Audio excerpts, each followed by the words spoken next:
Snowfall শুরু হয়েছে। সবাই সারাদিন ঘোরাঘুরি করে এই স্নোফলের জন্য অপেক্ষা করতেছিল।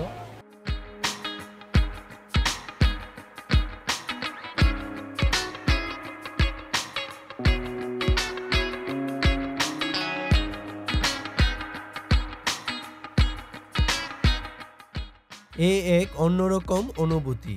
মনে হচ্ছে জাপানের তীব্র শীতে -40°C সবার উপর দিয়ে বয়ে যাচ্ছে।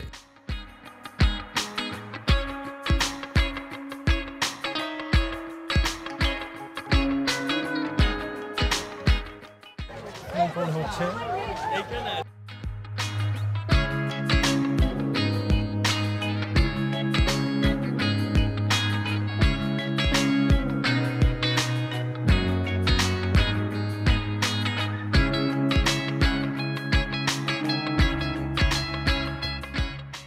এই পার্কটির প্রধান এবং বিশেষ আকর্ষণ স্নোফল। এই স্নোফলের জন্যই সবাই অনেকক্ষণ অপেক্ষা করে থাকেন।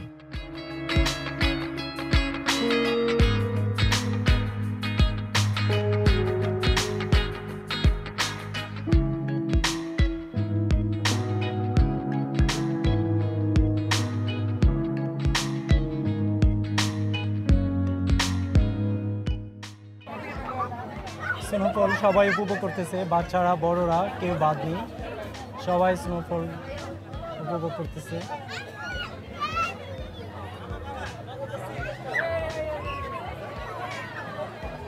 এই অ্যামিউজমেন্ট পার্কে এই স্নোফলটাই সবচেয়ে বেশি আকর্ষণ।